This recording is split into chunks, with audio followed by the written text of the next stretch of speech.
right. You were advisor to two popes. That's right. Tonight there is news that just hours ago, for the first time in living human memory, actually about 150 years, they estimate. A very good way of putting it, in living memory. Yeah, there has been, it says a member of the Pope's elite Swiss Guard apparently shot and killed his new commander and the official's wife Monday night, then turned the gun on himself, all within Vatican walls. A next-door neighbor found the bodies. The Vatican spokesman said this was all done in what he called, quote, a moment of madness, end quote. What in the world could be going on in the Vatican? Well, I'll tell you, Art, a word to the wise. With anything like this that involves the inner life of a institution which has now centuries-old precautions against publicity and being known what really goes on there, one has to be very, very circumspect and careful about any details released about something that they can't hide very well. It's very hard to hide the death of two officials. Yes. And the wife of one. You can't hide that very well. Well, it's not being hidden. Believe me, it's a lead news item. I've got the Reuters. They can't do anything about it. But as to the details, the devil is in the details, as they say. And the details have not been published. We do not know really what happened, except that 3 people are dead. And one apparently, according to the official account, by his own hand. A moment of insanity, momento d'insania, yes, that's one way of covering the issue. It was a general blanket. A very careful statement, a moment of madness. Yes, it's a nice way of conceiving. Yes, there was a dreadful thing. What it does indicate is this: murder, the killing of another human being, the shedding of blood, is one of the sure signs of demonic interference. But in the Vatican? Well, is that a likely target in place, or is that an unlikely target in place? No. Remember, just 2 popes ago, one pope said, Paul VI was his name. He died in 1978, and I knew him very well. He said the smoke of Satan has entered the sanctuary. And I think you remember a book of mine published in 1996 describing a Luciferian ceremony within the precincts of the Vatican. And remember that the Vatican, the Pope, has in his entourage, he has a chief exorcist. We all know him, Father Gabriel Amort. And there are 8 employees, exorcists, that work both in Rome and Milan and Turin. So there is a lot there. What we've just seen, the crack has opened, and we've seen one effect of it. Put it like this, Art. For somebody in my position, from what I know of how this institutional organization works, it is impossible that there be a triple death by violence within the precincts of the Vatican, amongst Vatican people, unless it is impossible that should happen without demonic interference. Because the thing is should be in principle so sacrosanct and so preserved from such activity that it might take place outside, but not inside. The Vatican is its own sovereign state, is it not? Absolutely. So that the investigation, the details of it, the suspects, the people who would be caught, and then I have no idea what would happen in the Vatican if they came up with suspects. How are things handled in the Vatican? Oh, they have their own way of dealing with that.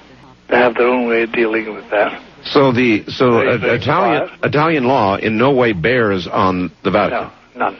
Now, normally, let's take a banal example. If somebody is found inside in the Vatican Museum trying to make off with a valuable chalice or something, yes, they of course, put him in the Vatican prison, which they have, and they call in the police. And he's, a normal thing like that. And then they are turned over to Italian authorities? Yes, they are. Normal evil. Normal violation. Normal evil, yeah. Yes, normal. But anything which really comes from deep within and betrays the presence of betrays that footprint again, and this does, that's dealt with in camera and dealt with away from the prying eyes of the media and of the world. It's impossible for them to hide everything, and very early on in this incident, we all knew that something had happened, but the race in the various news media, the CNN, NBC, ABC, and CBS, to try and get some substance to what they were hearing was fantastic to watch. Of course, nothing came out because the Vatican has means of choking off everything. Well, the pressure on the Vatican from the media over this is going to be big. It is going to be big. And do you think they will just hold their silence? They will, but there's always the inevitable tipster, the inevitable sale of news. And that's what will probably happen. I would imagine that Catholics all over the world, which look to the Vatican spiritually, will want to know if their spiritual capital is under siege.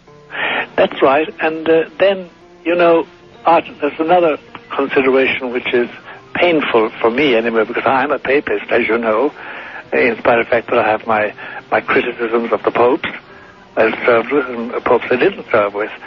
And I have strong critiques of the present Holy Father, who is my pope. But I have strong critiques of him. But on another plane, this is a dreadful slap in the face to John Paul II. Because this happened under his watch.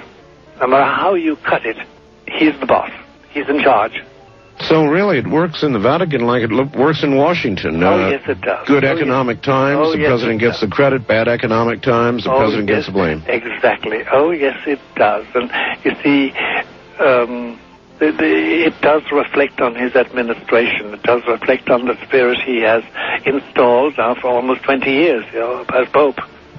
And a lot of us have been saying all along, for a long time, there is a spirit of secularization going on in John Paul II's Vatican, which makes possible such incidents as this and other incidents too, which have not come to light. So it must be a cause of great anguish to John Paul II. I'm certain that is so, but you're saying even the what I would think of as relatively small moves, because it looked very non-secular when I was there, but these small moves would invite in the possibility, you're saying, of what has happened? Yes, they do. They do. The old Italian saying, which I can't quote any longer in the Italian because I forget it, is that any crack in the wall and the wisp of Satan enters, the wisp of evil enters.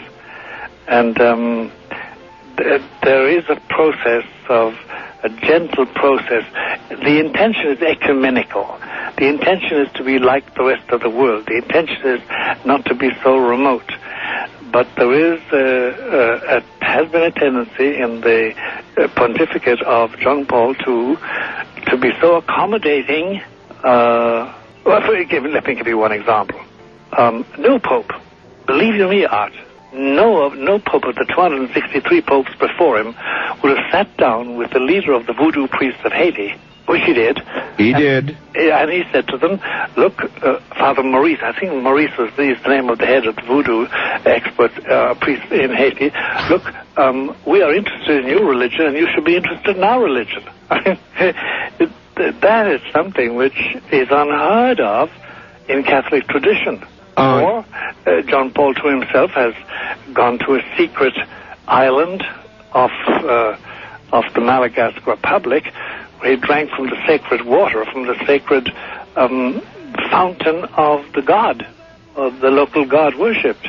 That is, or he sat in a phallus-shaped chair in India and had the mark of Kali put on his forehead. Oh my God, Father, hold on. That is something which, violates. Listen, are you suggesting that the present Pope may himself be under... No, I'm suggesting that he has drawn on himself demonic attention which he could have avoided. All right, Father Malachi Martin, hold it right there. That's plenty, thank you, to digest for the moment. From the high desert, this is Coast to Coast AM.